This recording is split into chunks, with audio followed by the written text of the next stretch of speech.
They say when you wear Black Power Media gear, you can accomplish anything. You can play any and every position. From coaching, to kicking, to receiving, to running and juking. And, oh my goodness, let's see that again in slow motion. Get off me. And you're going to have a lot of haters coming at you, but what you got to do is you got to shake them off, and get to your goal and accomplish it. And when that's done, it's a beautiful thing. I'm talking about going hard, extra, for that extra point. And when it's done beautifully, you talking about touchdown. Oh, and the crowd goes wild and they're celebrating with you and everything. Man, let's see that again. Nice. Black Power Media, baby. That's how we do it. Now go to blackpowermedia.org and get you some of that gear. Empower yourself today. Yeah.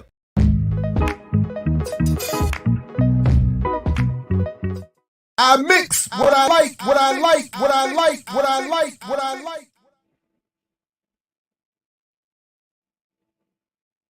All right, what's up, world? Welcome to another edition of I Mix What I Like right here on Black Power Media. Again, I'm Jared Ball, very happy to be your host and very happy to be getting into this first of a series of weeks of chapter breakdowns of The Myth and Propaganda of Black Buying Power, second edition. And of course, all praise and shout out to Sister Renee for the suggestion.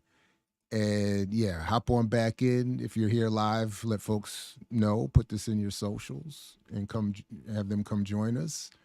Welcome Fresh Premise. Welcome again, Robert Brown, Chitty Matcha. But if you see this later, feel free to let us know what you think. And as always, we invite you to put it in the comments. All right. So, but that said, let's go because, your man got classes. No, but I am very excited and of course, honored to be able to do this and that there's some interest in it. And so let's go ahead and do it. Like, share, subscribe, join our Patreon as well, and thanks. Okay, so what I thought I would do is I will in a moment share the Kindle version, but talk about it from the hard copy where all my notes are, and start off by saying that. And another shout out to the Barter and Build Collective, and a few others who have made this point, and something I'm going to be doing even starting today, in a different context, but for similar reasons.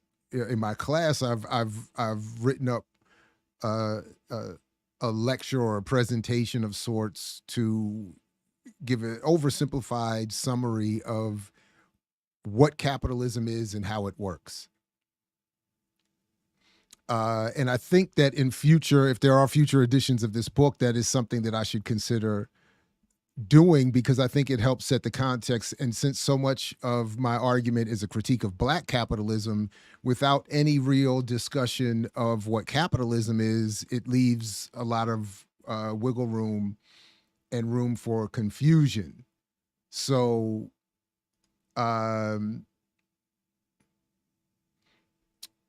So just riffing just for a moment off of, and something that I'll happily come back to. And by the way, if you all have comments or questions or criticisms, hold on to them.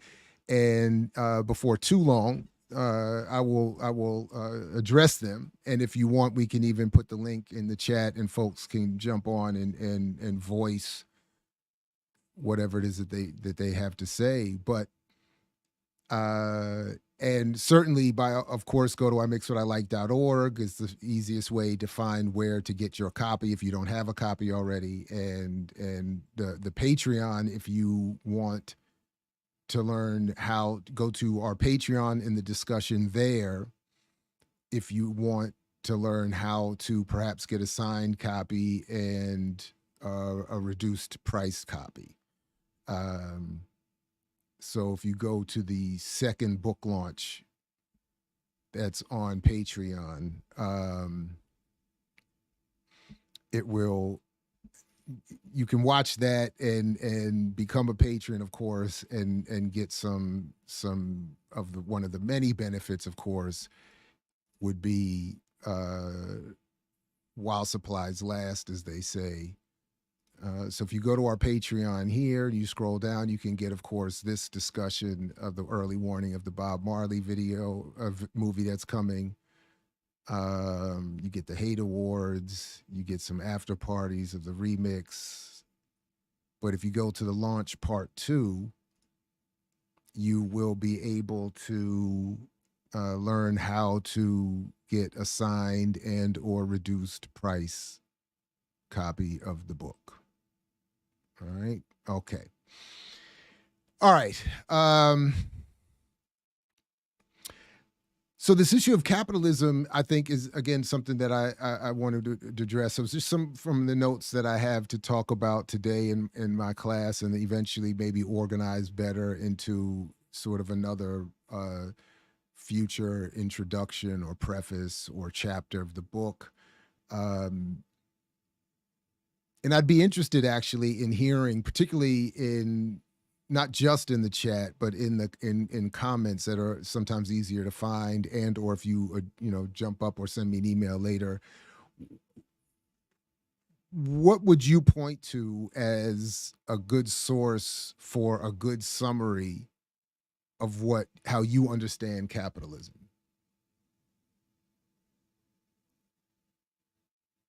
Thinking of lay audiences or younger student audiences, something like that. So just to develop a working definition of capitalism for my class, or for maybe a future edition of the book, it would be something around that it's a socio-economic system. It's social and economic. It is a social arrangement that allows for private ownership of property and the accumulation of, and the private accumulation and the private accumulation of wealth from that the society, or the private ownership of the accumulated wealth that society produces. And as Kwame Ture had used to say, there's only 2 ways of having an economic system. One is capitalism, one is socialism. Those are the only 2 ways of doing it. Would talk a little bit about, as will be discussed a little bit in this chapter actually, or referenced, the stages and the primitive accumulation aspect of it. So when I come back in a moment to the Jay-Z Dumbo reference, it's sort of a microcosm of the problem of what happens after primitive accumulation, or sort of the economic wing of the question George Jackson raised about what good is the vote after the fact of monopoly capital. And then to make a few points, that capitalism requires cheap labor. It requires labor to sell itself for wages in exchange for the production of goods and services which produce wealth for the owners. It does involve immaterial worldview building and the construction of individual self-concept and self-identity around consumption, and wedding, as was done by Bernays and crew, the concepts of democracy, freedom, and capital together. And then I thought I would, oh my goodness, did I not put the link there? And then I thought what I will do in the class, and I'll just pull it up here if I can. I thought I had the link right there. Dang, I do this way too often. But I am organized to the extent that I know where it's at. So let me just pull this up. And I'm glad it's here, and I'm sure this will do wonders. This is another reason why we need Patreon to be supported, because I know what I'm going to show here is going to do wonders for our copyright. But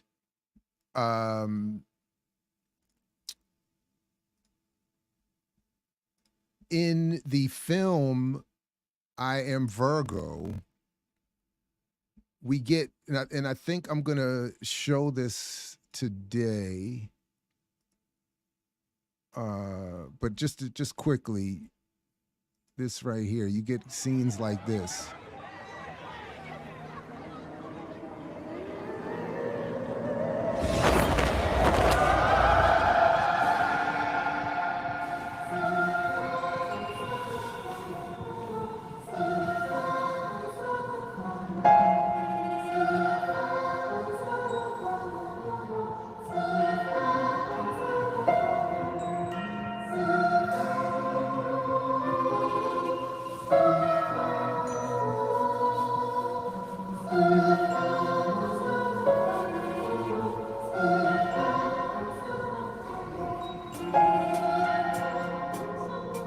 Capitalism must have unemployment to exist.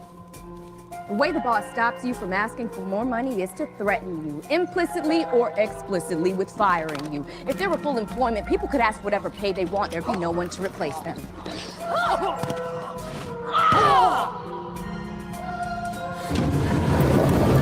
Publications like the Wall Street Journal and Financial Times openly worry when the unemployment rate goes too low because wages go up, profit and stock values go down. Capitalism must have an army of unemployed workers in order to exist. And what do you have when you have an army of unemployed workers?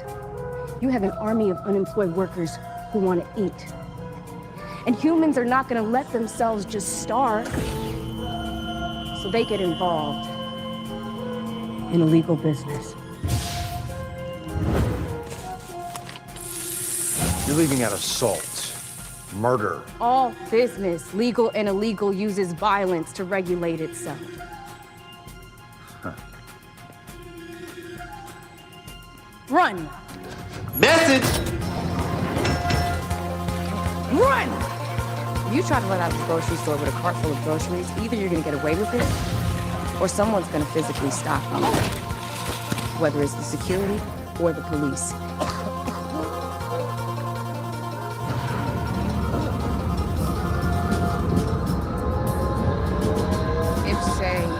A hotel neighboring the MCI building decided they wanted to tear down your building to make a golf course, you'd use violence. Wrong.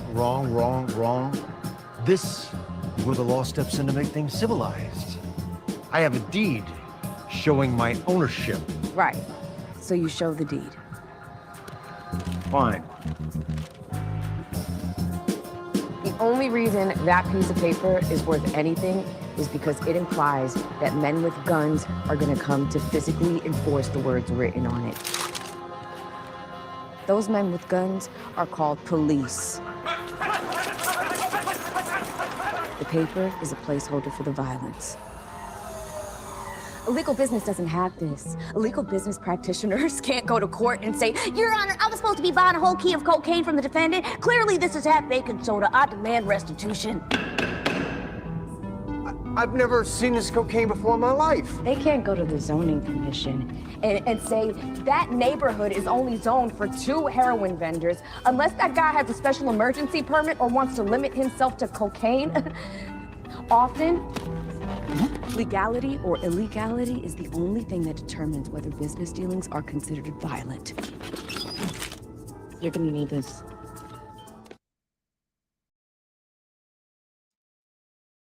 So one of the reasons why I like that scene, and there's many, but one of the reasons why I like that scene, and to the point I was getting at, is that it speaks to the social nature of capitalism. That it speaks to the impact on our behavior that material conditions has.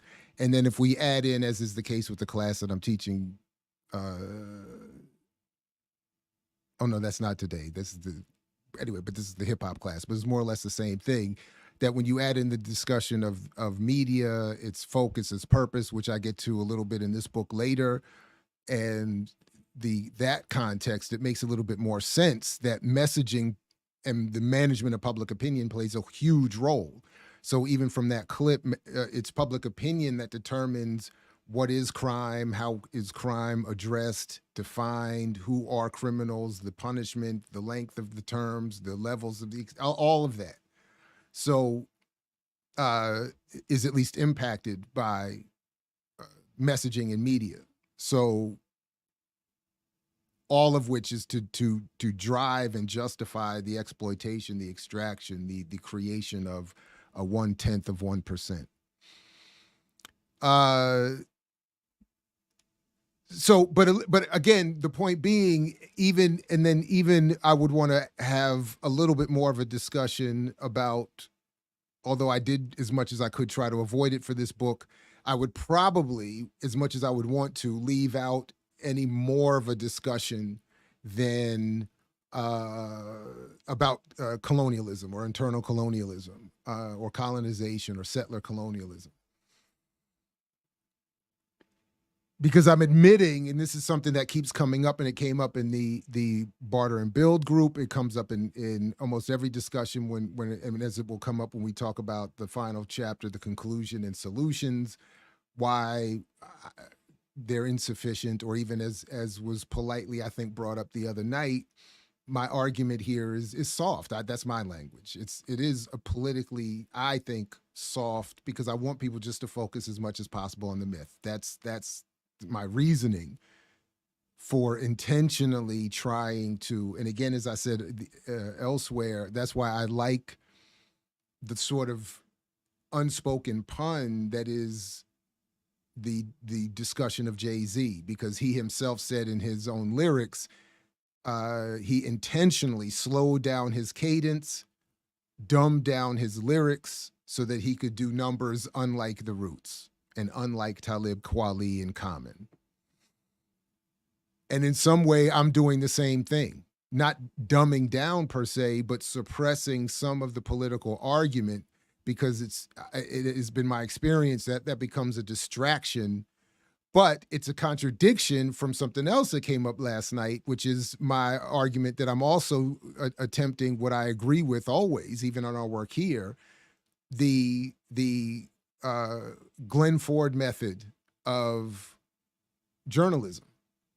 That is Glenn Ford of the late Glenn Ford of Black Agenda Report was clear that his goal was not to reach the masses with his journalism. It was to make arguments for those already committed to activism, organization, journalism, academia, on behalf of Black people, on behalf of struggle.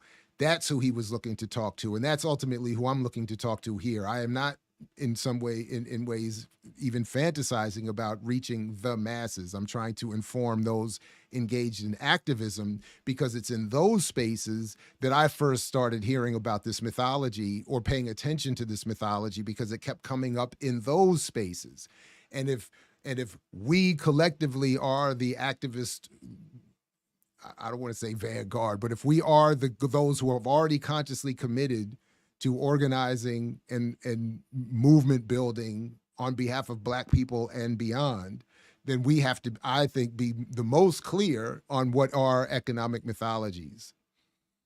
So I'm contradicting myself. I get it, and I'm here for all of it. But that's so anyway. But my point is, because so much of the focus in the book is on Black capitalism as a specific critique, I think I need to do something more at the beginning of the book about capitalism specifically, what I understand it to be, how I understand it to be working. So at least some of what I just said there would be the basis of that. It would also make more sense when we come back to end up talking about the evolution of Black capitalism, that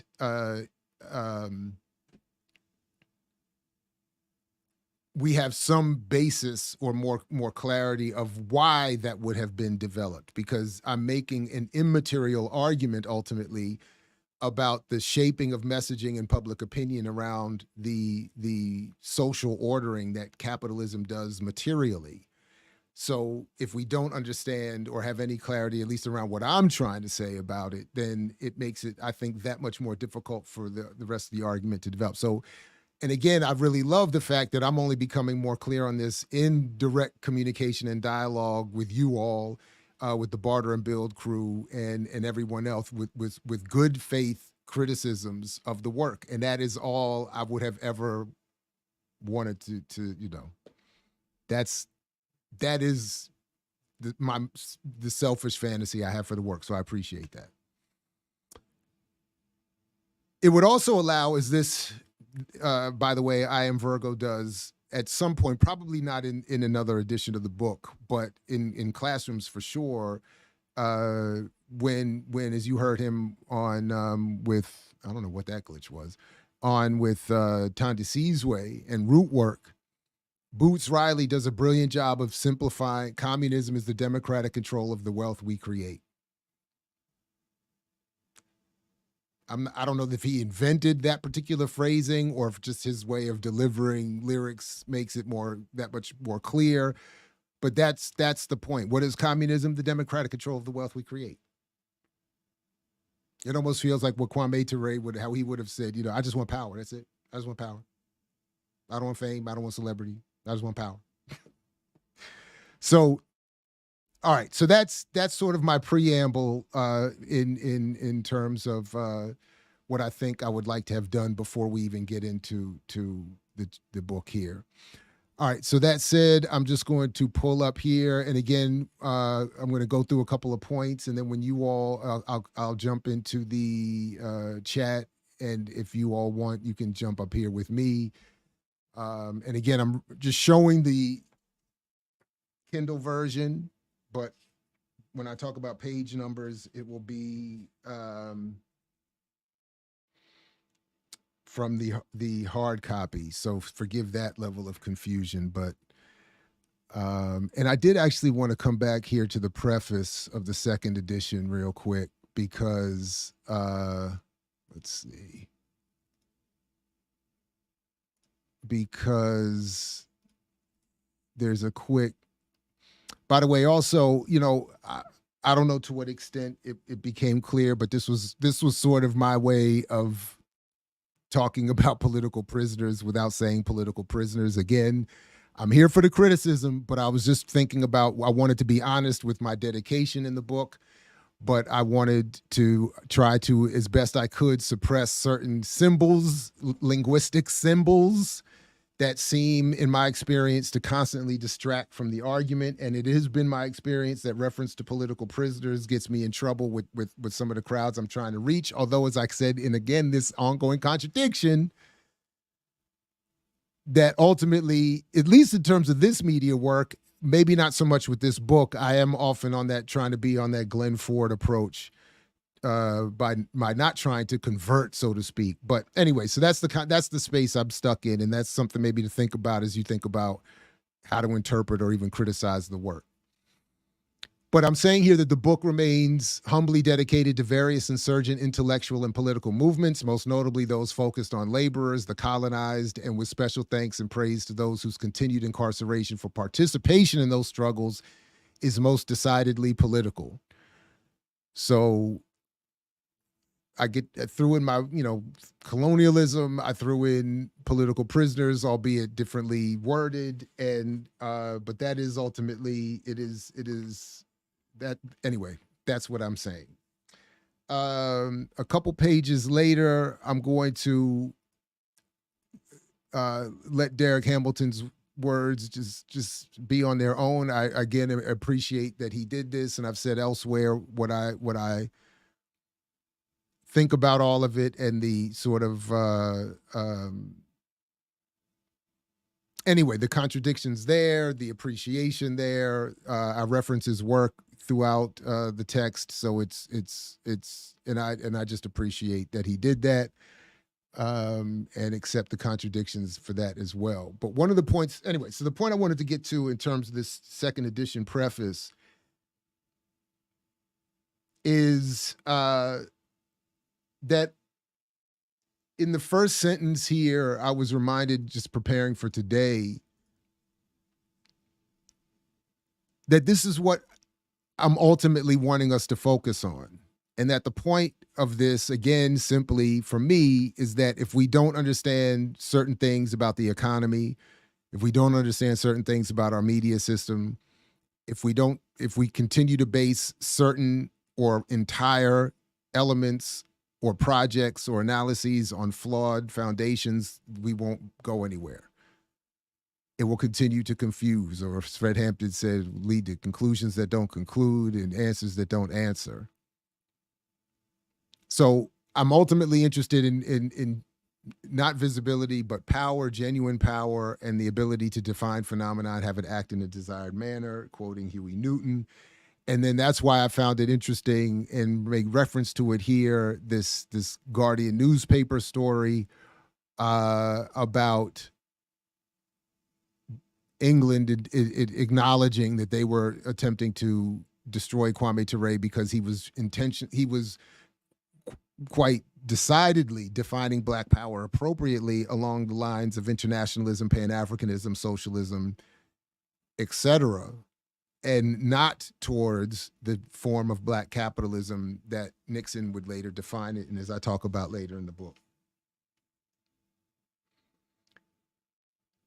It's also a way of making, as I would connect it in future editions to the point made in the beginning, of connecting this point about the immaterial nature of the argument. That Ture was being attacked in the way that I try to make the point later in the book about Schwarzenegger and George Jackson. Ture was being attacked not for some material act or in furtherance of some material action, physical action, but because he was spreading the wrong ideas.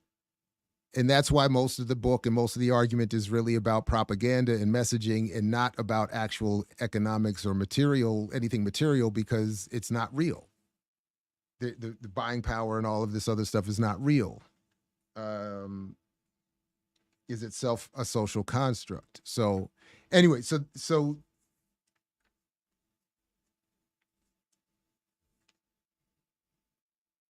that was the point there. So just on to chapter 1, which is the introduction.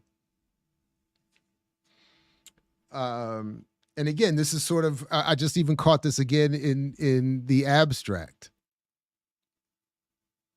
Right out of the gate, I'm talking here about Black capitalism, but I have not said anything about what capitalism is. And I'm thinking if I'm talking to a lay reader or someone whose expertise is elsewhere or not familiar with this particular argument, to be starting right out the gate with Black capitalism and references to Black capitalism without explaining what capitalism is I think a flaw.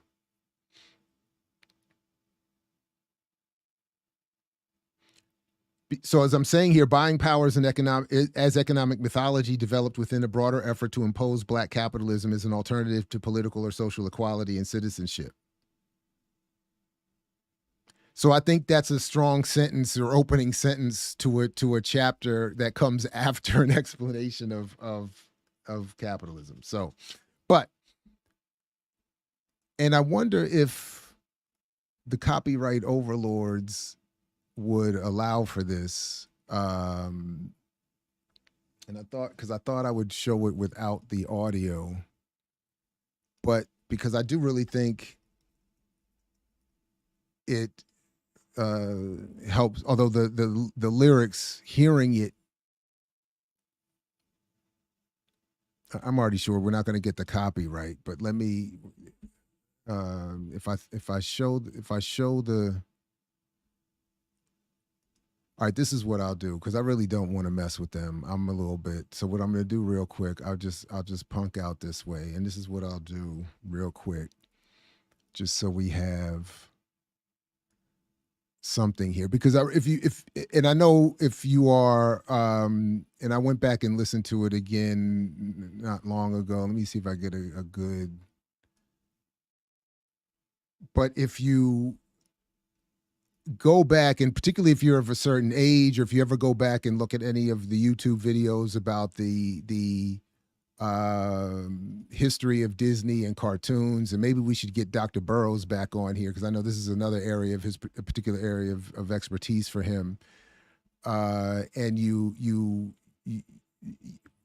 know, if anyone's not familiar, I mean, Disney has this long history of just, not just Disney, but Disney in particular, of just a particular style of art, but also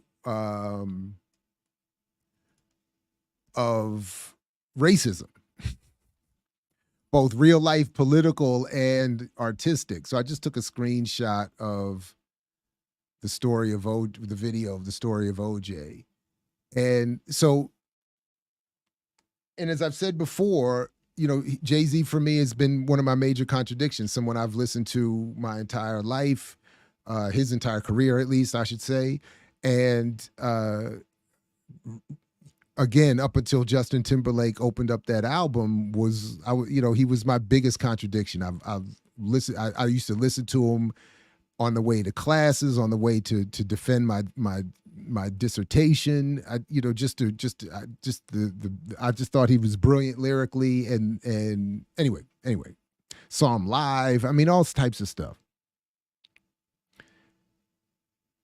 But when this video came out, a lot of people were using it in my classroom, people sending me stuff talking about this is, Jay-Z getting serious. What do you think now, Jared? His politics are catching. And I was like, are you serious? But when you juxtapose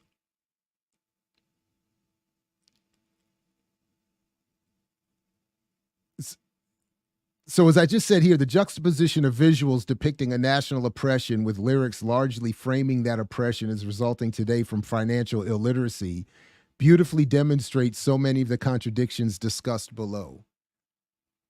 So when you watch this video, I mean, he's saying the lyrics are talking basically about how Black people, himself included, are ignorant financially, and that's why they're in this horrific, unequal position depicted in this video as would have been done in any of those early racist cartoons.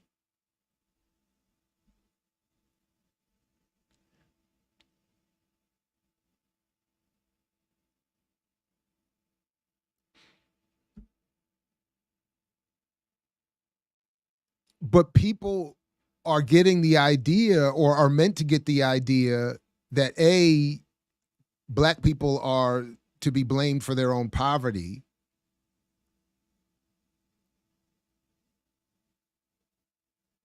and that this analysis is somehow some radical response to the racist history of the past.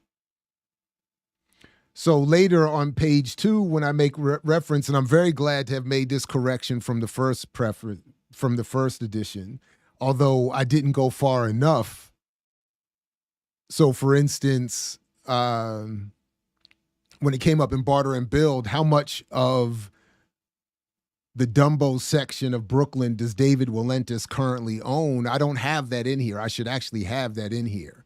It's an overwhelming amount, but I don't know exactly what it is. So I should have had that in there. But at least the improvement includes the point that, so when in that same video, Jay-Z is saying he should have invested years ago in the Dumbo section of Brooklyn, or the down under the Manhattan Bridge overpass, which I didn't make clear in the first edition either, which is a mistake. Jay-Z is saying, if had I invested in that back in the day, by now that it's a hotspot, I would have been a billionaire. But what he leaves out is the point that a discussion of capitalism would be helpful with, is the primitive accumulation of capital. In microcosm, the Dumbo reference that Jay-Z makes as trying to point out his own financial ignorance, and by in so doing the collective ignorance of Black people, he leaves out the fact that by the time he was born, that is, by the time Jay-Z was born, Walentis already had bought up all of that. So he didn't have it. It wasn't for sale for him. So part of the argument I make later in the book about stop telling Black people to invest in stock and land when there is no stock and land is what Jay-Z gets wrong right out of the gate. And that's what I'm trying to point out here.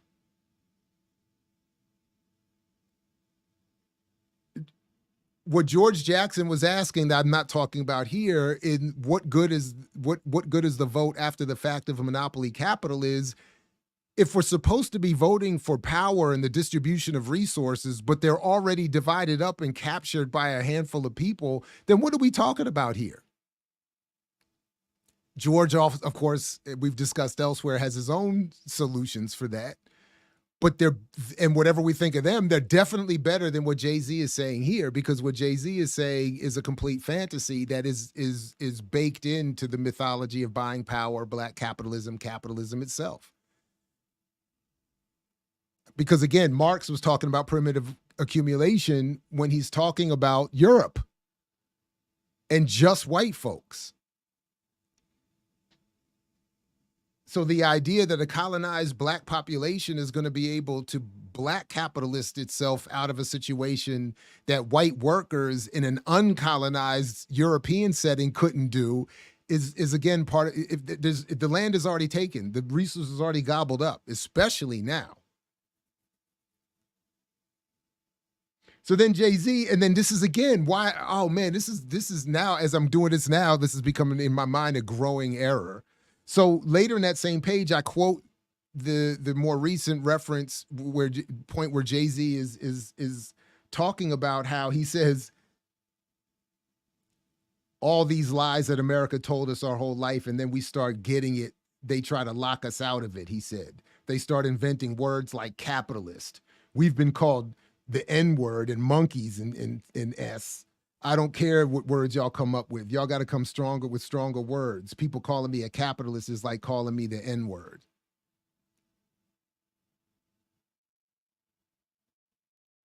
But I don't really go into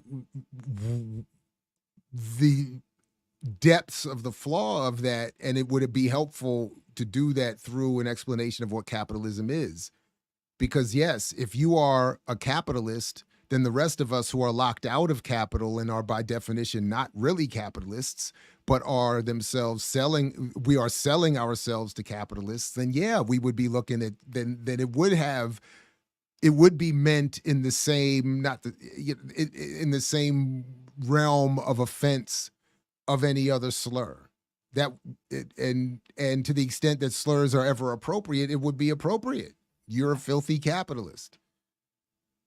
But if I haven't explained what capitalism is, I've done my own argument a disservice, because me even making reference to this really good point, I'm doing a good job making a good point, but I've undercut the value of my own good point by not showing how deeply twisted Jay-Z actually is being here.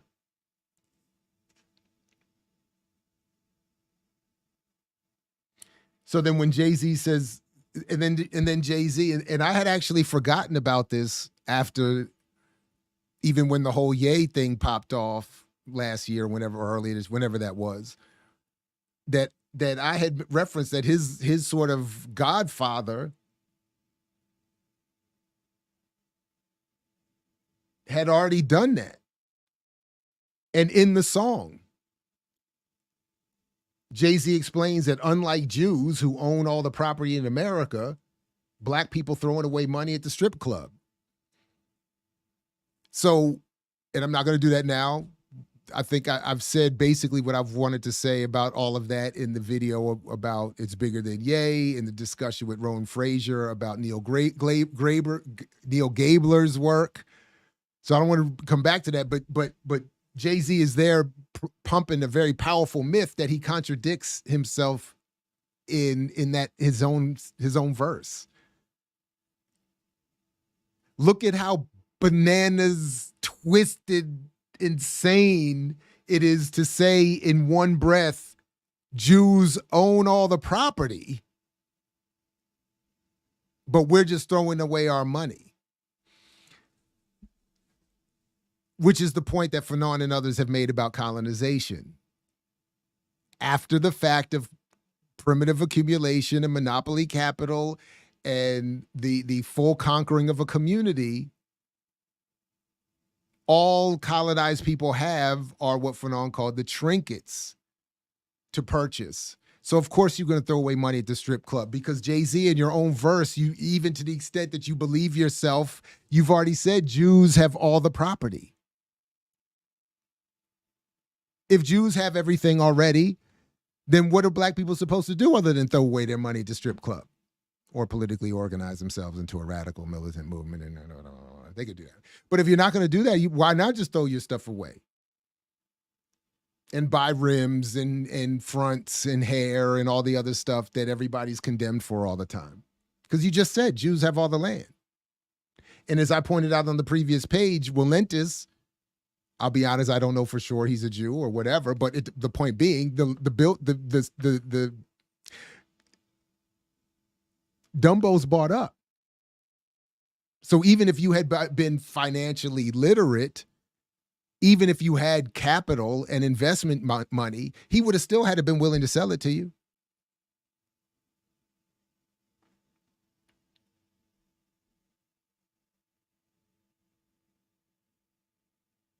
So then when he says financial freedom is my only hope, what he's saying is financial literacy is my only hope. And it is hope. And that's because it's the result of a pessimism, as I'm writing my notes here, around political organization. So don't tell me I'm the one being pessimistic and I'm the one hating on the fantasy of financial inclusion and equanimity. That is the pessimistic argument that I try to trace its origins in terms of its being imposed, but that's the argument that's pessimistic because the only optimism is in organization.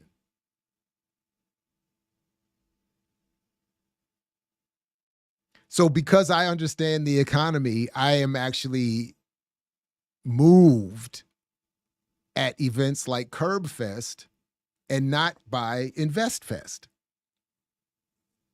That's the difference.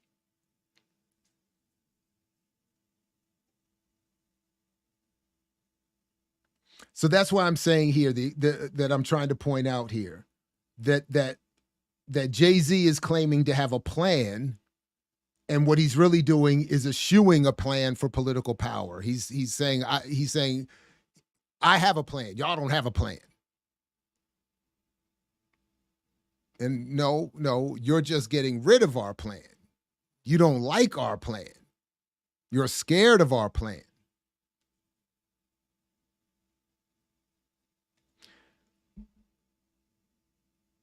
So, and later in that video, there is like Panther imagery and stuff like that, similar to what in that similar cartoon thing, similar to what ends up with Beyonce. So what my next paragraph, I point out that the projection of Black Panther Party imagery, but with an entirely antithetical politics, helps create the subconscious association among targeted audiences between Black capitalism, entrepreneurialism, business, or buying power with revolutionary political activity.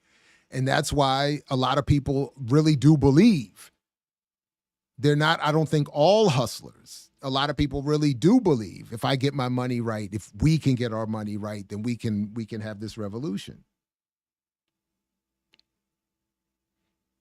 And that's why the December 4th, 1969 date, I point out, it to me becomes that important because, or symbolically important, because Jay-Z is born the night or day that Hampton and Clark are assassinated.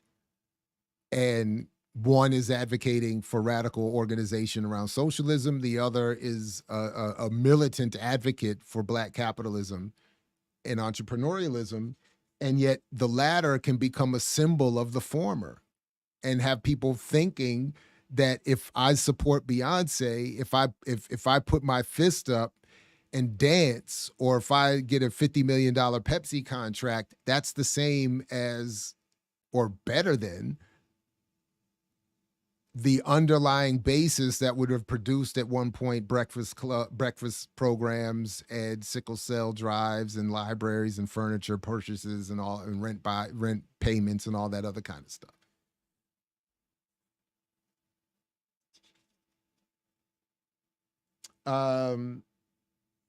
So then I talk a little bit about some of the basis of this, that I think some of the work that this work is directly looking to connect itself to and stand and extend and in honor. I don't know what I'm trying to say. Extend, build from. The Black Bourgeoisie by E. Franklin Frazier, and then as I again trying to sneak in references to George Jackson, talking about Earl O'Farry, who I think is now Earl Farry Hutchinson, The Myth of Black Capitalism that was found in George Jackson's cell. And then I'm very glad to have finally been able to go back and read Abram Harris's work and put that in here a little bit, because Marisa Baradaran and Nathan Colony put me on to him a few years ago, and then but after the first edition came out, so I definitely wanted to have him included here. So on page 7, that's where I start to bring him in, and the point being that Harris is saying, literally 100 years ago, I point out that we're on the centennial of this issue, that Harris is saying,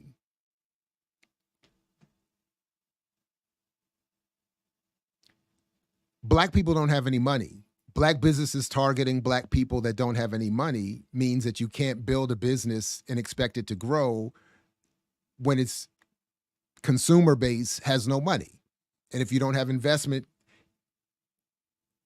and outside capital, you can't grow. And then if you do, you're not a Black business anymore.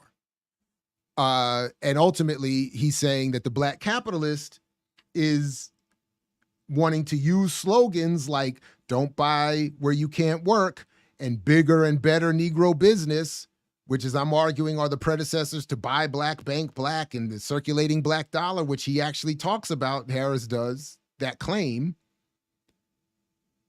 But he says that the Black capitalist ownership class is the group that wants to do this, because he says it is they, where he says Black people have no greater exploiter than the Black capitalist. Again, I think he's going far there, but I get the point and I love the energy. But the point is, even if Harris, who admittedly, and we'll come back to this later and later chapters when I talk about my critiques of how others have made reference to Amos Wilson and Du Bois and whatever. What I'm arguing they do, I'm doing here. So we can call it a contradiction. Maybe we could say I'm being more honest to the text. We could make a variety of arguments, but the point is, I'm doing the same thing fundamentally. And the point I'm making is that I'm quoting Abram Harris at a point in his life in the 1930s when he's a contemporary of Du Bois and critiquing Du Bois. I'm not referencing Harris from 30 years later, I believe, in his career when he becomes a conservative mainstream economist, academic economist, who and a capitalist and all of that. He doesn't extend. So in other words, so yeah, that's it. I'll just leave it there. So but what I am saying is that at this moment, the point I'm making now is, at least for now, having clarified that contradiction, and maybe I would have to make this point more clear. I don't know. Is that in this moment, what Harris is saying is, in fact, whether we agree with what Harris is saying, this is the point. I'm sorry. Whether we agree with what Harris is saying here, or whether we're acknowledging or not that he changes his perspectives on capitalism and becomes conservative later in life, maybe more than anything, maybe even more than my biased agreement with his thoughts here, is that he was making the argument about those claims 100 years ago. That is still an objective fact and one that is in and of itself important, because 100 years later, we're still getting the same slogans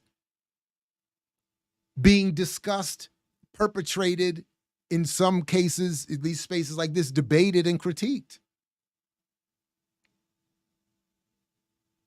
And I'm still here saying 100 years, whether he is or not, I'm still here 100 years later saying, maybe not the greatest exploiter of Black people, but certainly an exploiter of Black people is the Black capitalist and this class of entrepreneurs and media, commercial media folks that want to perpetuate these mythologies so they can get their own little bag and not be worried about the rest of the community.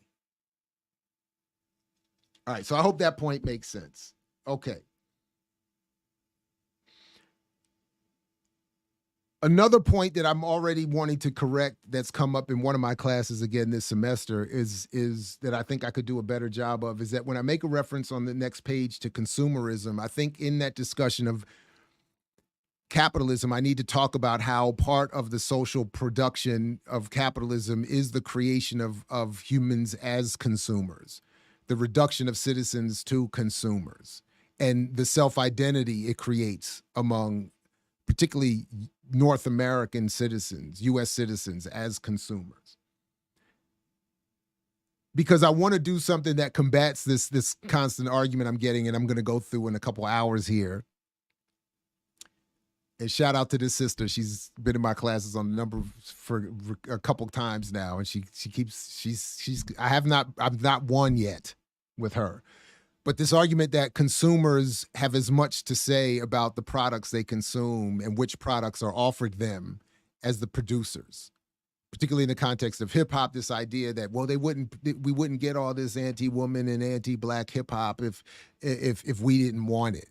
And I'm like, the creation of wants is something that is it's a hurdle that even some good literature and writing. And so if you have any good suggestions of people who have made that point or are making it in new ways today, that is specifically the creation of people into consumers.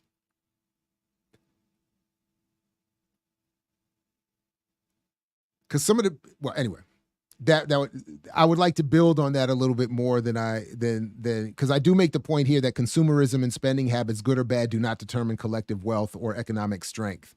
But if I go into a discussion of capitalism and how capitalism creates consumers and the history of consumer capitalism, maybe like a brief summary of history of that, it would make that point a little stronger, I think.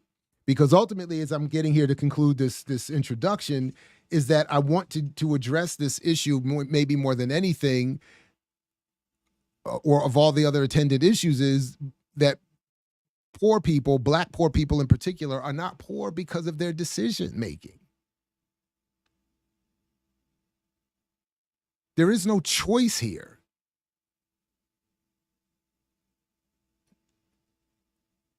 And I really, I'm in one of the group discussion groups around this book that I'm very honored that people are doing. This brother pointed out, and he was like the stereotypical from the Caribbean or whatever, everybody in my family owns a small business, And he was saying the reason why this book spoke to me on some levels, because even though I'm coming out of that mythology in my community of we work hard and we do what I keep hearing, he didn't say this, but what I keep hearing is we do what Black Americans didn't do. And he said, look, it's not real. We did all of this. We don't have any money. We got all these little businesses. We don't have any money. Why? Because who's serving their business? Poor Black people. Or poor African diaspora folks. What's that spot right down here in Langley Park, Maryland, where like this nexus? What is that? New Hampshire and Riggs, New Hampshire and University, somewhere around there. There's that like this high intense interaction of Latin America and the African diaspora. Everybody got a business. Everybody working hard. Everybody hustling and bustling, and ain't anybody rich. Except for the white folks that probably own all the land and the property they're renting their business houses out of. All right. So then just to wrap this up, and then I'll jump in the chat here, and I'll put the link in if anybody, I got at least an hour before I have to go. Is that I give a summary of the argument that I'm making here. And essentially it's that there is no $1 trillion that Black people actually have that is spent frivolously and that could be spent differently to change the economic condition. It doesn't exist. It's a concoction of the Selig Center. Shout out to Geechee. He played a video clip the other night. I've never actually heard Jeffrey Humphreys of the Selig Center in an actual interview, in hearing him. And he says in the interview what I said here: the purpose of his buying power reports is to help businesses and advertisers. He never says, even in conversation with his Black interviewer, He never says this is to help you. He's even asked, how do people use your reports? Oh, well, they use it when they're setting up their business to target their ad revenue. Black people, he's saying specifically, it's all like that kind of stuff. It's never so that people have an actual understanding how the economy works and what wealth does and doesn't do and what power is and isn't so that they can better organize. He doesn't say anything like that. He's saying what they say on their website, what I quote. He's in the Selig Center for Economic Growth at the Terry College of Business in the Bank of America Financial Center in Athens, Georgia, producing reports meant to help businesses and ad buyers. And then what I try to trace or show later in later chapters is that from that comes so much of this confusion around Black power. So then the next point, buying power is a marketing phrase where it only refers to the power consumers have to enrich the people who own the economy. It is not power in the way we think of power. And that the myth of buying power functions as propaganda working to deny the reality of structural, intentional, and necessary economic inequality required to maintain society as it is. Black America does not have an annual $1+ trillion that is collectively by some choice spent frivolously. Power in the phrase buying power does not mean what many assume that it means. And that's why, where I come as close to being explicit politically as I come in this book, I quote George Jackson. And in the other day when this came up, I really don't do it justice either until preparing for today and rereading this. I keep leaving out what I put in the book. The beginning of the quote, and I'm very glad that I did it this way. So what is to be done after a revolution has failed? So George is already talking about where he saw us then and where we're clearly now. The revolution, the last attempt failed. Now what is to be done? He continues, after our enemies have created a conservative mass society based on meaningless electoral politics, spectator sports, and a 3% annual rise in purchasing power strictly regulated to negate itself with a corresponding rise in the cost of living. That's the whole point right there. That's it.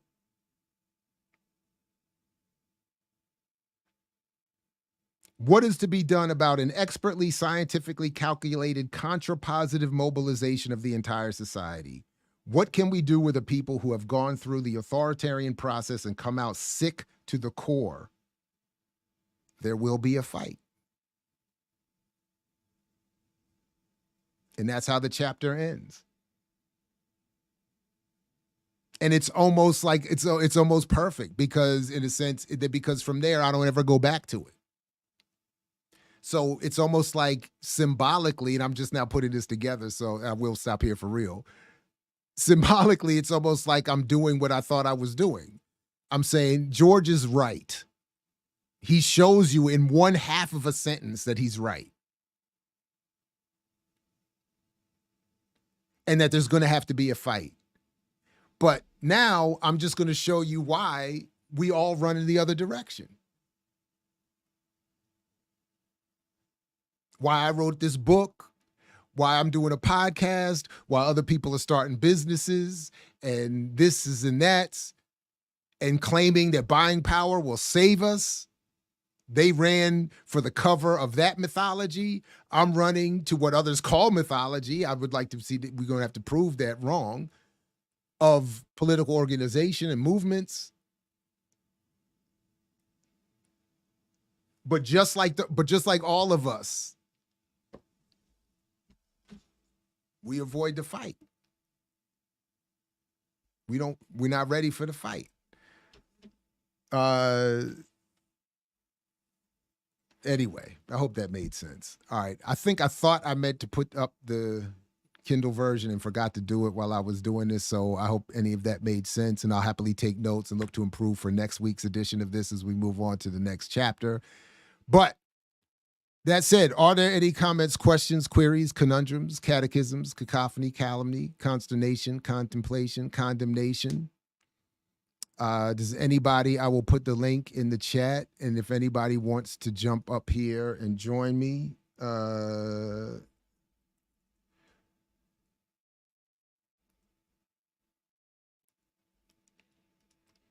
they can do so.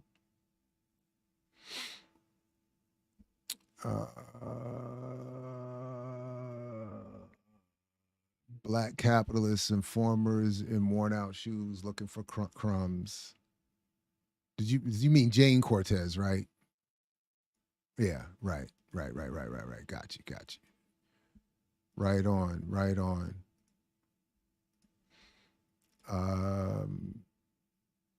Okay, maybe we're wrapping up earlier than I thought. How much for the physical version? I think it's 44, 45. Now, if you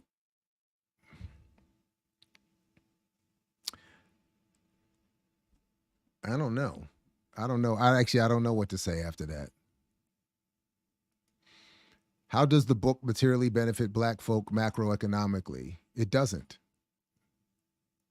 So I'm assuming is this a shot you're taking, or I don't know, but no, it doesn't, and it doesn't claim to. In fact, I'm saying, yeah,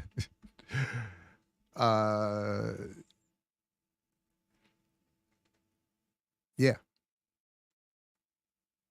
it does not, and neither does the Black business that you probably own. No, I'm just playing. But no, seriously, it doesn't. It doesn't. And I don't claim for it. I'm not claiming it does.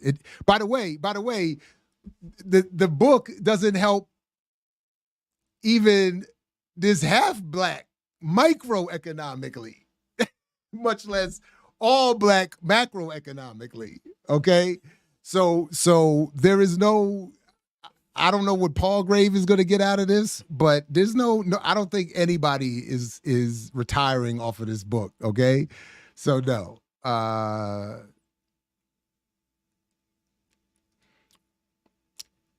now, right on. Now, it is, I think so. The revealing a scam is an immaterial benefit, but the question was macroeconomically, you know, So yeah, right on. Derek Hamilton's forward is good too. So I didn't mean to, I don't know. Maybe I just thought his words could stand on their own or didn't need my explanation or editorializing. I don't know. Maybe I'm a little uncomfortable.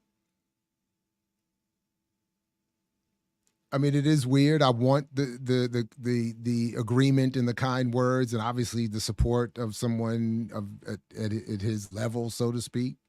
But it's always still a little uncomfortable to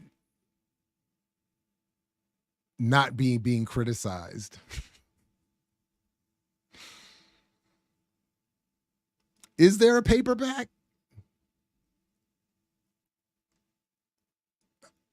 I didn't even know it wasn't paperback.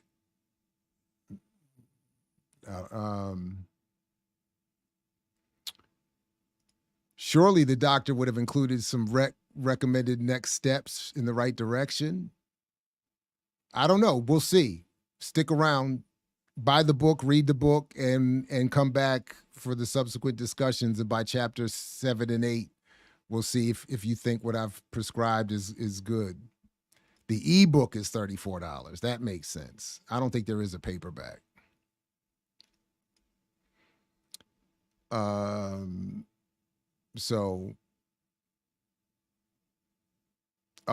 the criticism. There we go. The book is academic rhetoric. Black folk need creativity and action. Anything other than that is just noise that doesn't benefit us. So have you read the book? Can you at least answer that question, Malele? Have you read the book? And is any book not academic? I don't know. Is there more to why you're saying it's just academic rhetoric? I mean, I get it. I get that you disagree, or you want to, you're clearly hostile to the argument, but are you familiar with the argument? Did you read the book? What makes it just rhetoric? And what is the kind of creativity and action that you're saying will benefit us? Like, do you have any examples of that? I'm very interested in that. And do you want the link to jump up on here? You did read the first edition. Okay, well, the second edition is a little better, but what makes it just empty words like creativity? No, but seriously, Balele, do you want to jump up here and speak this? Because this is what happens all the time. This is what happens all the time. So just as a reminder, before the book came out, I have been writing about this and giving presentations on this for literally over a decade, all over the place, from the hood to the classroom to the church to the mosque. I would go everywhere, to the nationalists, to the Pan-Africanists, to the socialists. So I'm here for it. If I'm wrong, I'm here for it. I've just not seen a defeater argument, and I'm very interested in what you're saying. You said you read the book, the first edition. What makes it rhetoric? What is the flaw? What are any books better? Or are you opposed to books as a genre of production? Like what is and what kind of creativity and action? I'm gonna put the link in there again if you want to jump up here. But look, seriously, I'm here. I started off with the constructive criticism I've been getting lately about the discussion of capitalism. So I don't mind the criticism. I really I'm here for it. I'm good with it. I'm honored by it. But yeah, that's my biggest flaw, I think. And I think it shows up in my writing. Like you could tell Fanon was a Césaire fan and read a lot of poetry, and others who write well. Anyway. Jared, do you think introducing the reality of the Black economic condition through stats, our wages, our debt would strengthen your explanation of buying power in the first chapter? Maybe, Joshua. I did think about that. Yeah. Probably. I'm not comfortable. Though I'm really happy with the book, I'm still not comfortable with, and I don't know that I would need a lot of help probably in more drafts in how I organize some of the arguments. And we'll definitely come back to that. But yeah, I think that's a good question and a good point. Doc, let me ask you this. Do you at least believe we have collective financial means to at least develop institutions to help our future? It depends what you mean by institutions and what you mean by develop. And what you mean by help. And what you mean by future. Somewhere a fan of Veep kind of giggled just then. Somewhere, I'm confident in the universe of a fan of Veep kind of went, I got that, Jared. But yeah, so do we have some resources to do some things, to advance some things? Sure.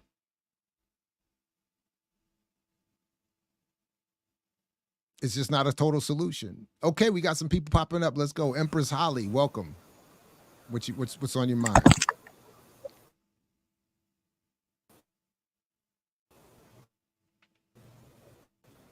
Hi. Will this book help 55 people like Jay-Z? I'm sorry, say that again. You broke up. Will this book help what?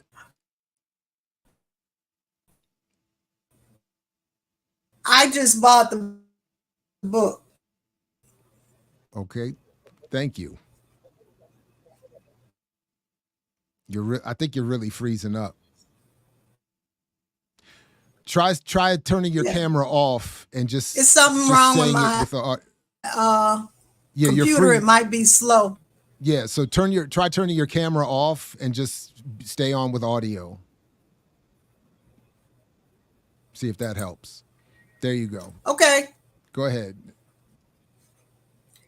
Yeah. I So say what's just your question again? bought the book. I haven't read the book. Would this book be helpful to 55-year-old young men who don't know anything about economics? Yeah. So if I heard you correctly, do I 5-year-old.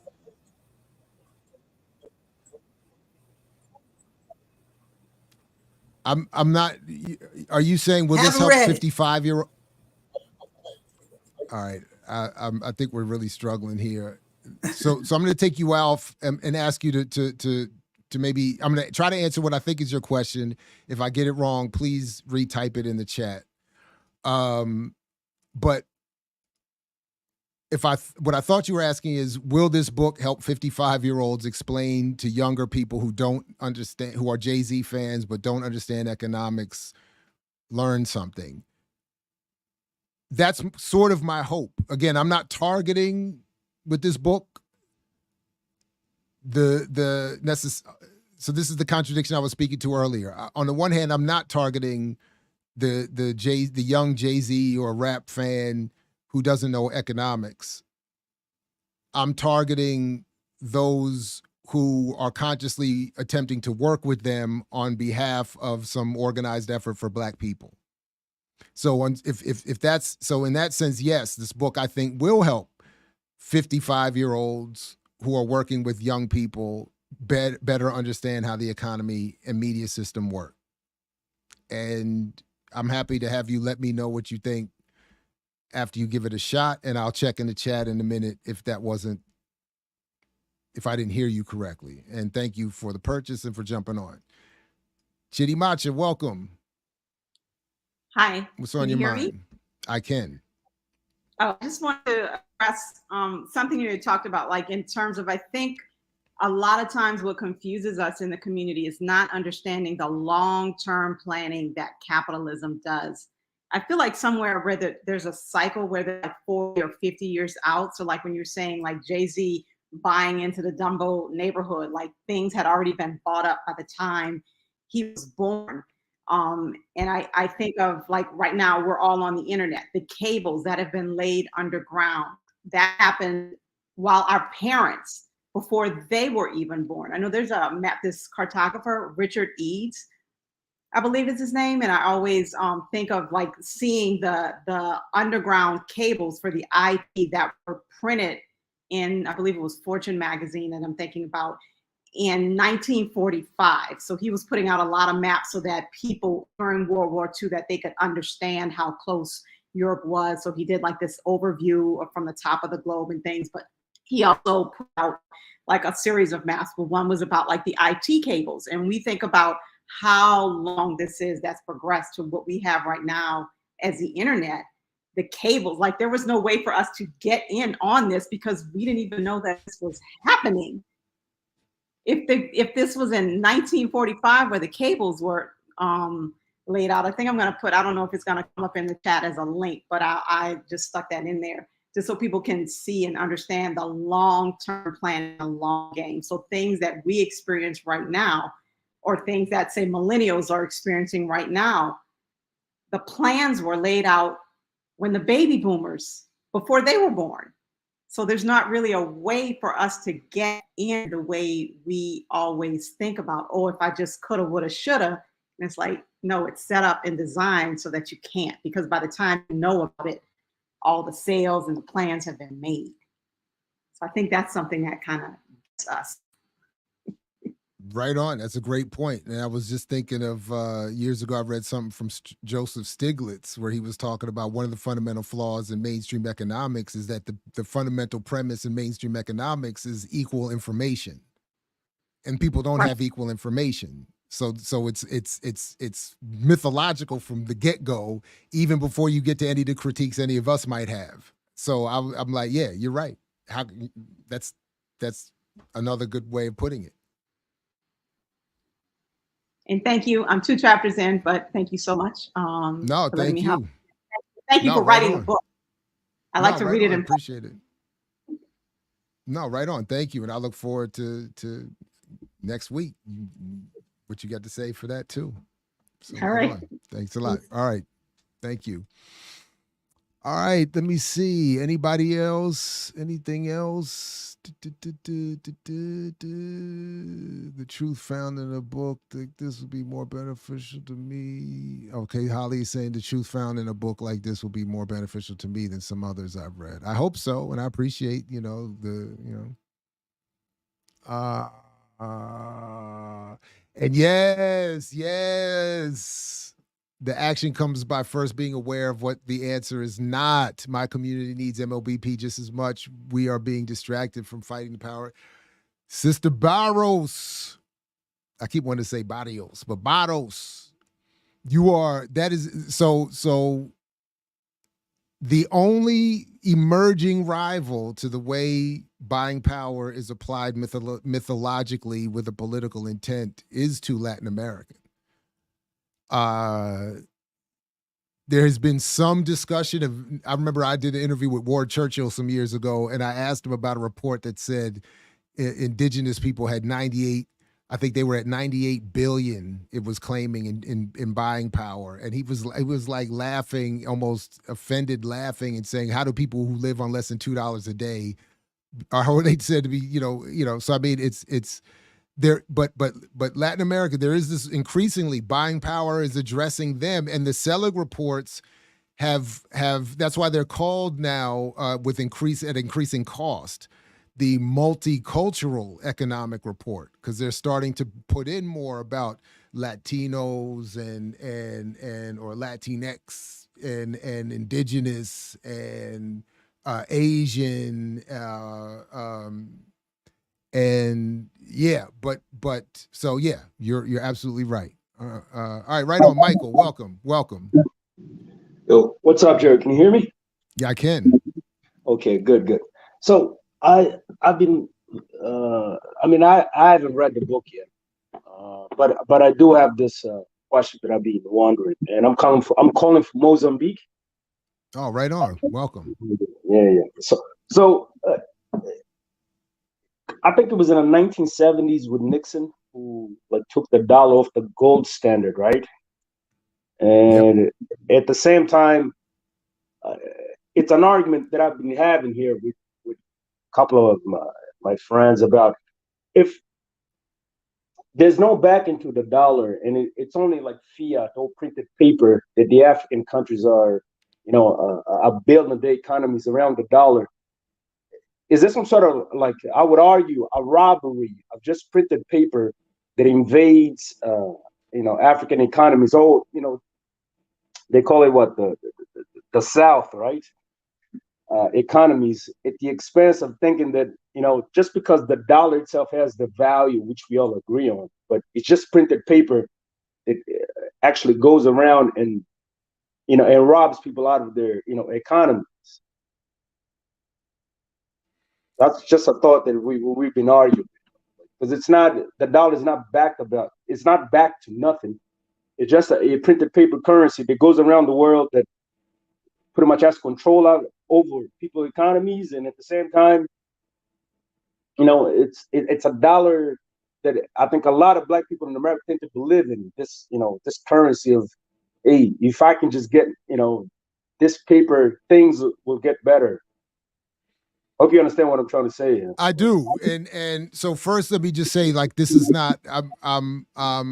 And I'm just going to mute you just because of the background noise, and when I'll give you a chance if you want to respond. But so first of all, I'm not an expert on this, and I would encourage you to look at the work online that I've been looking at lately of Michael Hudson and Ben Norton.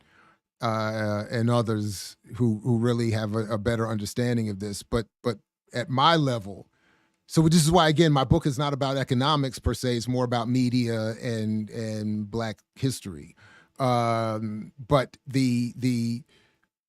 so that's one thing. But whether So the value of any currency is a social construct backed mostly and ultimately by military force. Its only purpose has ever been to non-violently or immaterially or indirectly manipulate other people's behavior. So, and we were just talking about this on Barter and Build last night. Shout out to Sister ML. So whether the dollar is backed by gold or not, it's still ultimately a social construct backed at the end of the day, in the final analysis, by military might. So when gold was backing the dollar, that just sort of pegged the value of the dollar and how many dollars were in circulation to something that actually existed in vaults and in banks. But the value of the gold in those vaults and banks was itself a social construct based on the ability and the military might and the political power of the United States over the rest of the world. So the whole point of dollar diplomacy and the Marshall Plan and the super imperialism that Michael Hudson talks about is is forcing, through political power and the threat of military might, others to manipulate their behavior and their work output to get a currency that you control that then concretizes that relationship. So I'll stop here, but the example I was come back to is that when the British conquered Kenya and elsewhere, they violently suppress the resistance, conquer the land, the arable land, the resources, the water, the access to cattle. They tell the survivors, if you want access to that land that you used to have access to for free, you have to pay us in a British pound. The people rightfully say, well, what is a British pound? And the British say, it's what we pay you at the end of a day or end of a week of work. Now go do this work. You get the pay at the end of the day, and then you can use that pay to pay us back for access. And it just that's why I was saying at the beginning that capitalism is ultimately a social relationship, and why, as we were studying in the AAPRP this past week, Nkrumah in Consciencism is referencing Marx and Engels at the beginning to say, and if you read that letter and it's full, or this, I believe it was a letter that Engels was writing, that the point is, he was saying Marx and I were only talking about money because that was the dominant mode that governed social relationships. And that's ultimately what's at play here. So the colonization requires the imposition of currency as a management of colonial rule. So that's why. So that would be the only reason, or the one of the reasons why some would, or I think, are looking at the potential threat of others forming economic collaboratives and using other people's currency, because if you're weakening the dollar, you're weakening the influence of the United States politically on the scene. And when that happens, that's when they start making accusations of war crimes and human rights violations, and next thing you know, aircraft carriers start ending up in the Red Sea. All right, anyway, I hope that helps. Did that make any sense, Michael? Yeah, I got it. It's all good. All right, man. Good luck, man. I'll see if I can get the book on this parts of the world. Thank you, man. Okay, appreciate you. Yeah, thank you very much. And you can, if you can, you can get the digital copy for sure. And if you really want, just if you for some reason can't get it mailed to you wherever you are, reach out to me and I'll see what I can do. imixwhatilike@gmail.com, and we'll see if we can make something happen. Yeah. Anyway. All right. Any Any other thoughts, questions, comments, queries, conundrums, catechisms? Yes. Yeah. Wait. That's not, well, peace to Big Teal for sure. But I meant this. Yeah. There's a history book by anthropologist David Graeber about money and its origins of kings paying soldiers' army. For sure. And I even remember, I mean, I years ago read in The Wealth of Nations,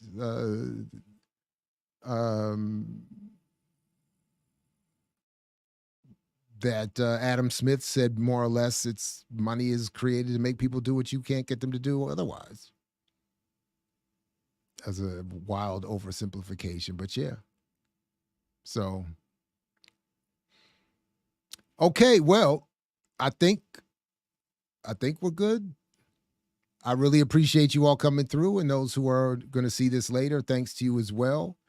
If you do have comments or questions, please definitely put it in the comments. And I'm just looking, did Malele left? Oh, wait, no, you didn't leave. Wait, wait, did I miss your answer? Because I'm not going to ask, you can't ask me another question till you answer my question. What in my book is reducible to,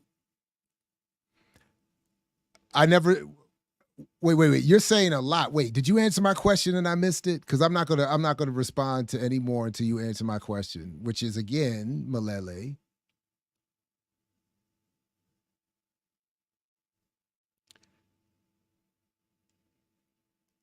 Oh no, oh wow. The book concludes with a lack of black agency or black powerlessness. It undergirded by Marxism, but doesn't state how to replace capitalism with a better system.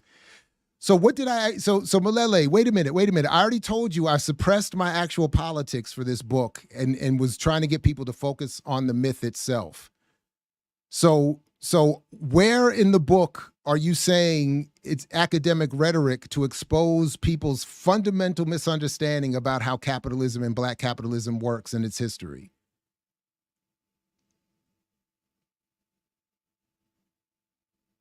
Because the book concludes, as we'll get to, by explaining why my argument, I offer up some research that points to studies that show why my argument would be difficult to reach people like you, apparently, and argues for political organization. How is that powerlessness and a lack of agency? See, that's what I said earlier. Remember what I said earlier? The real pessimism is not in my argument. It's in the black capitalist argument. And I acknowledged when I concluded what I said about George Jackson. Because I'm not going to entertain, I'm not even going to ask you beyond rhetorically if you think George Jackson, I'm not inviting you to comment on George Jackson. It's bad enough that you're offering this about my work. But I'm saying George Jackson is right, more or less, at least, if not perfectly correct. And that there would have to be a fight because buying power is mythology. So if I'm trying to clarify that people who are building their arguments and analyses on buying power mythology as being real, which is a complete misunderstanding of the economy and how it works and black people's relationship to it, and I'm saying, I think I just lost my train of thought, but I'm saying that the agency, the real agency we have is an organization. You're saying pessimistically, out of fear of the fight that George Jackson is saying we have to have, that the real agency and power is in some entrepreneurial business, black capital solution. And that is the mythology I think I've demonstrated to be false. On the shoulders or extending the work of others who have already proven it to be false. So what you keep saying we need action, not more analysis, yet your analysis or interpretation of my work is entirely flawed, and the action that you would likely take would itself be flawed, which is the point that I'm making, because so much of the action people who tell me that I'm wrong want to take is starting a business, starting an investment group. And that is, I think, has been proven, and I think I do a fair job of arguing, doesn't work. And is itself based on a flawed mythological understanding. So I really wish you would have jumped up here instead of writing all of these notes. That would have made this easier. But it's clear that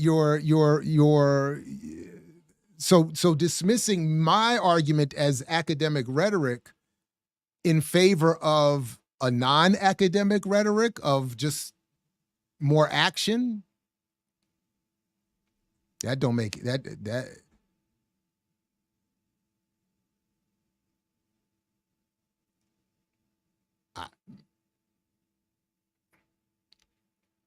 oh, I know. It was in a buying power report from some years ago. I'll have to dig that up. Maybe 5-6 years ago, there was a buying power Selig report that said indigenous people had a $98 billion buying power, and that's how I started my conversation with Ward Churchill. It was good.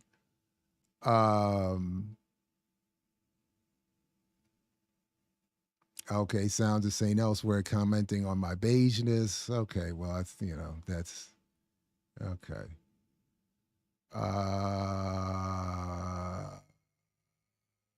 Malele, where did you go?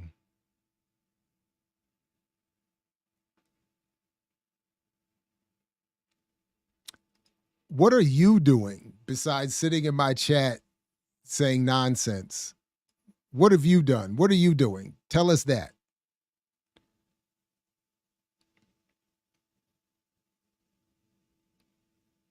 I would be interested in that. Yeah, I didn't read the entire book, Wealth of Nations, and I certainly didn't do the reading of it that I did in one sitting. And at one point, I did skip to the origins of money chapter or subchapter. It's a lot. Did he? Black Capitalism funded John Brown. No, oddly enough, white and including a few Jews. One of them named Moses. So if anything, white and Jewish capital funded John Brown. Black labor and energy, organization, intellect, heart, strength, firepower was involved. I don't know how much black capital would have been involved.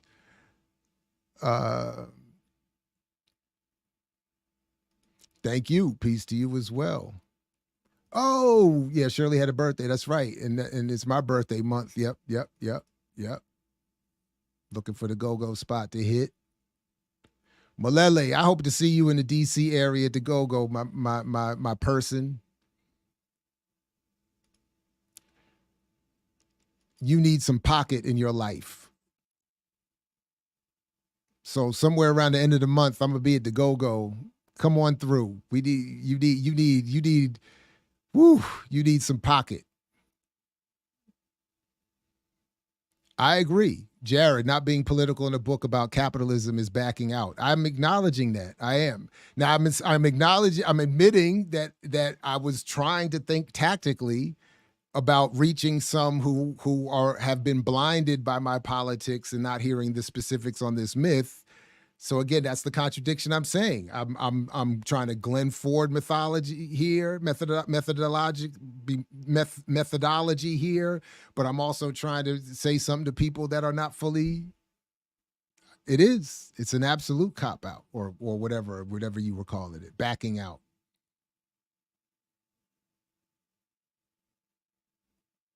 Yep, Black Miss needs to do a takedown of these cliches. We live in capitalism, so we have to use it to our advantage. Is ancient. Yeah, all of these are ancient. Literally, as I'm showing in here, Harris was 100 years ago. These slogans don't work. So Malele, really though, are you still here? You really read the whole first edition and all you've got to say is Marxist undertones and rhetoric. But what was the actual argument and what was wrong with it? Damn, I want that criticism. And that was my point. By the way, thank you, Malele. That's exactly my point. I don't even self-define as a Marxist. If we name calling, I'm a George Jacksonist. But when that comes in, that's what people do. That's why Holly, that's the backing out. That caused the cop out. Malele, a 10-year plus version of Malele's argument is why I was trying to write it the way I was trying to write it. Because as soon as you say Marx, as soon as you say George, people black out or white out. And they don't address the argument anymore. So that's what I was trying. That's what was in my head as I was writing. But even if you just say something critical of capitalism, they're like, oh, he's a Marxist. So that's why I think it would be better if I started with a discussion of what capitalism is, what I'm saying it is and what it isn't, so that people are more clear of how it works and why the Maleles of the world keep showing up. But that's exactly it. That was, in some ways, that's perfect. So thank you again, Malele. I appreciate that.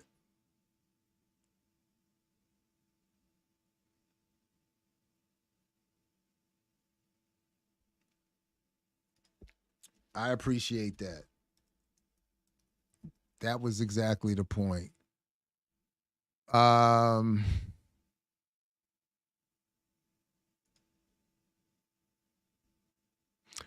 right. So because the first black millionaire funded John Brown, we should support more black billionaires. If we had had more black millionaires, we would have had more John Browns. But of course, the enslavement that led to John Brown in the first place, and the enslavement of Africans, and the fact that Mary Ellen Pleasant was the first probably black entrepreneur millionaire, is the point. Don't you see, Malele, that you keep making my points?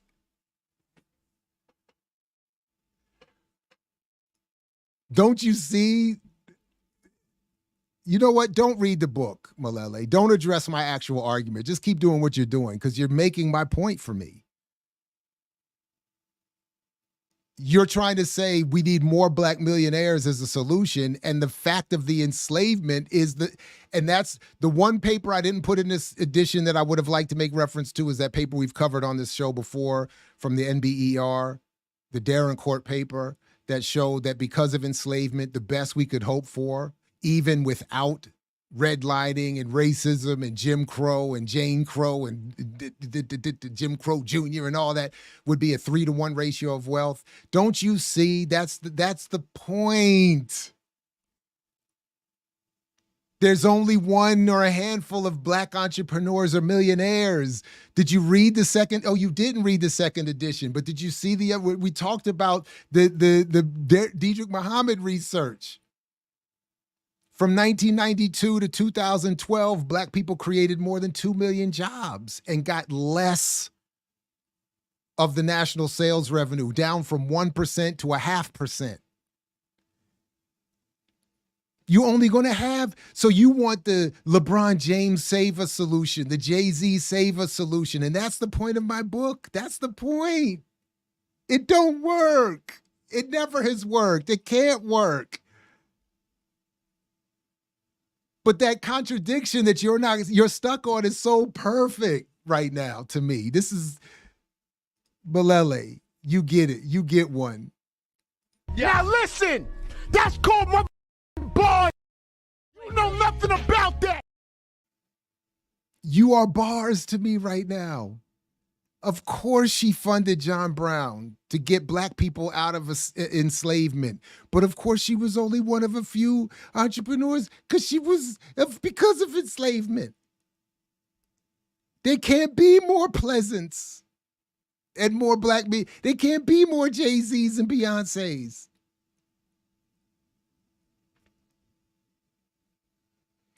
By the way, as an entrepreneur and a businesswoman, there can't be but so many.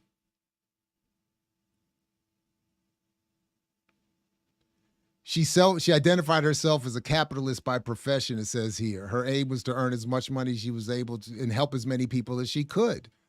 So she's a perfect example. She did Underground Railroad. She did all of this, but she if to the extent that her quote is accurate and in context, she misunderstood capitalism. There's no way to earn enough money to overthrow capitalism. Which is, again, another point of my book and another point of the argument against black capitalism that has been made and waged for decades.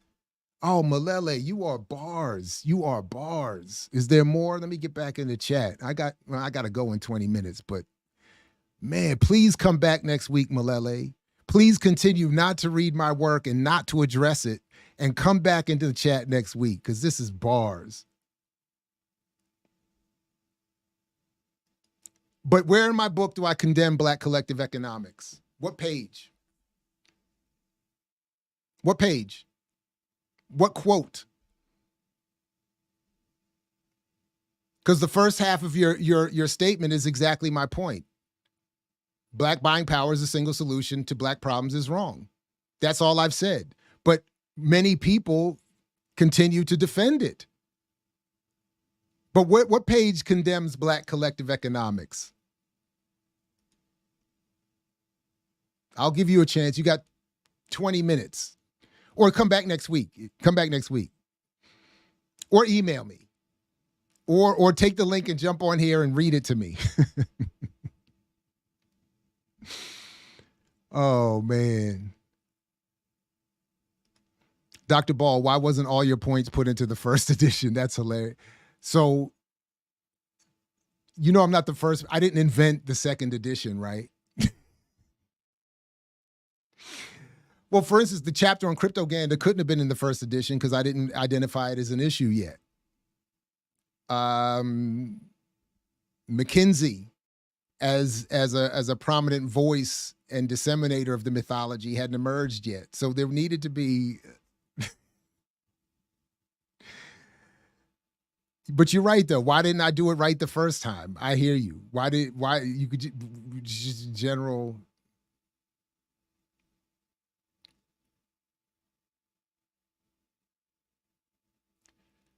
Oh, man.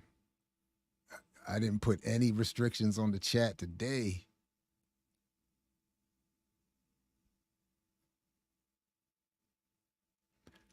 We can't go without saying that getting a book deal equals dollars. So clearly you don't understand book deals either. I don't think people have, I hope this is a joke, but that's a fundamental misunderstanding of politics and economics and book deals. I was very clear. I'm going to get 5%, I think, of the sales of the hard copy, and I get nothing from the sales of the digital copy. And I got a one-time $400 payment when I submitted the manuscript. And because of the Freedom Scholars, I got 445 copies purchased for me, which I have been distributing and selling, you know, through Patreon and Curb Fests and this or that event. So, yeah, but again, nobody, that's what I was saying to Malele. Nobody is getting, this book is not solving anybody's material conditions.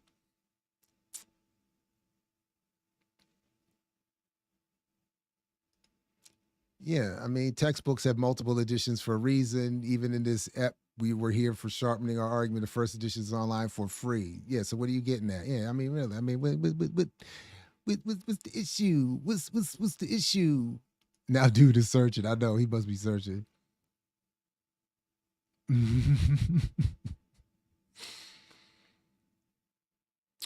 I gotta admit, yeah, I am having fun. I mean, you know, look, I mean, some of it is also from the classroom. Some, you know, students be giving it to me sometimes, and you know, but I'm not, you know, And actually, it's not just that. It's also I've been in spaces doing this when real live people have raised these questions and criticisms. So I've been having this argument for years, before the book, during the book, after the, I don't, and my goal, with few exceptions, I'm not.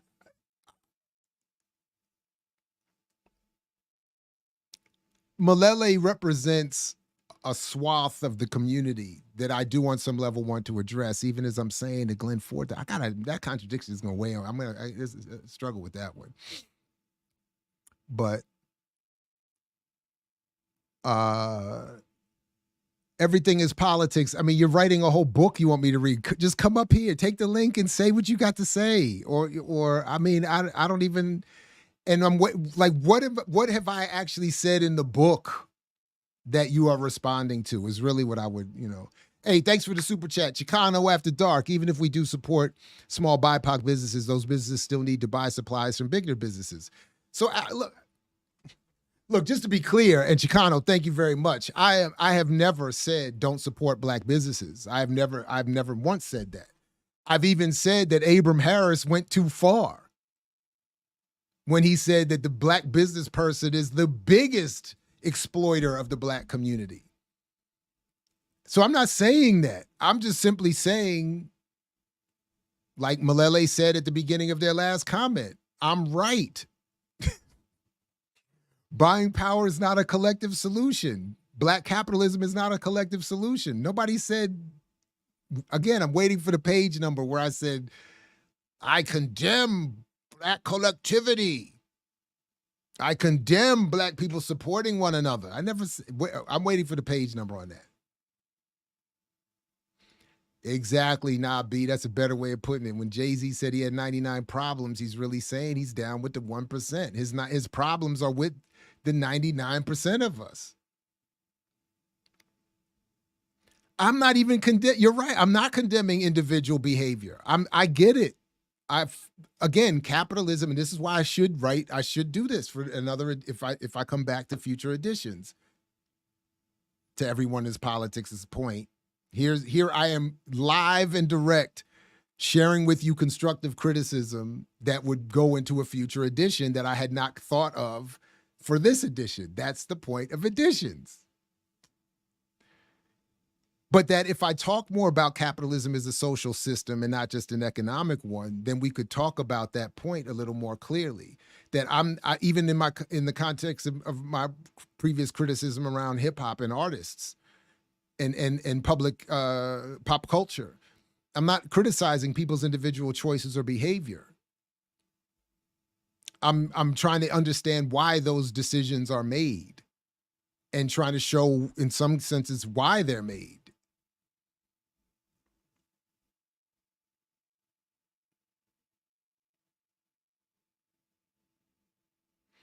So you're saying I'm gaslighting you about a book. First of all, do I owe you an explanation of my book deal? Do I really owe you that? Do you expect that from everybody who's talked about their book? But then I did it, and I've done it before. I've been very open. And do you know, I just did a podcast where I was fully explicit. The point was something about your finances. I'll share it when it comes out. Where I've been very explicit about my finances. But do you really expect that, though? Do I really owe that to an audience, to go into the details of my book contract? To someone who's self-described as a phrase? I don't even know you. I don't know you from I don't know who you might be.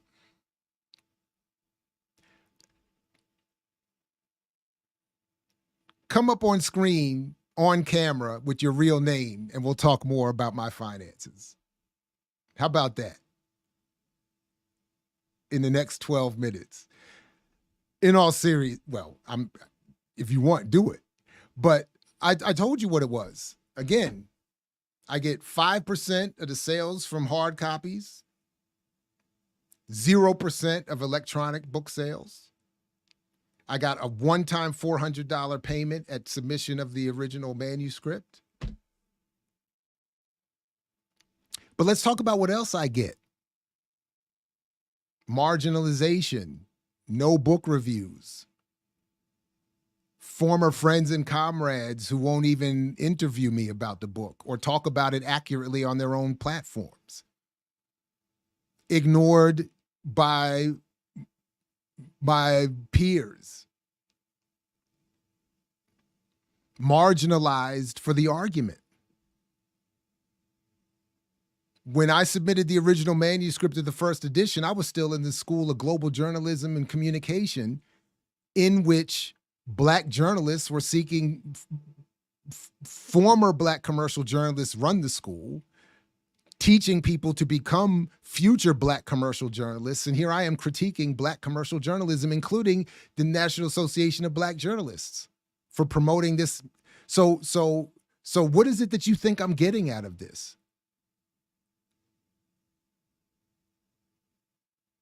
By the way, neither you nor anyone else has shown me to be wrong in any way, other than maybe, as we were saying here, insufficient maybe in explaining some things. But the fundamental argument, no one has demonstrated any inaccuracies. But we get all this speculation about my Marxism, my socialism, my paycheck, my book contract, false claims about what I've said about Black collectivity. This is what has been going on, and it's gotten worse. It's been worse in some settings. Talk about gaslighting everyone as politics. Have you been gaslit? Maybe it was you who did this to me. Gaslit me on a podcast, to get me on a podcast to talk about my work, only to try to talk bad about my mother. So what is it that you think I'm getting out of this? Now, I'll tell you what I am getting out of it. I love that we can have these conversations here, the constructive criticism, these people who take the argument with sincerity, even if they don't fully agree. They take it, sincerely, even if they don't fully agree. The people who do benefit and learn from it, the folks who want to join and have these conversations. Wow. But yeah.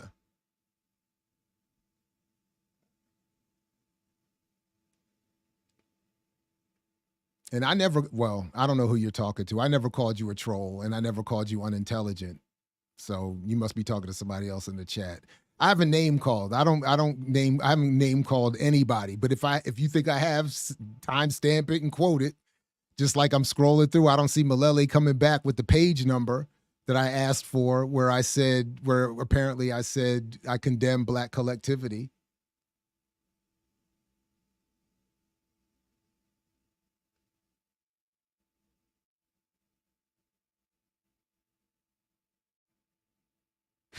Fax machine me. I've never actually had a fax machine. I don't think I've even used it more than maybe 5 times in my life. I suffer from my own correctness. That's my man ad hominem. Nah, B, thank you. Exploding myths is critical part of any work of revolution, liberation, or just regular education is demystifying and mythologizing the centers of power. Right on. Thank you very much. That was cows. Cow words. And he tried, he came back and tried to get me again. That's some wild stuff. I hear you. And that's why, and I get it, Troy. That's why, even me, I don't get, too temperamental with it. And, I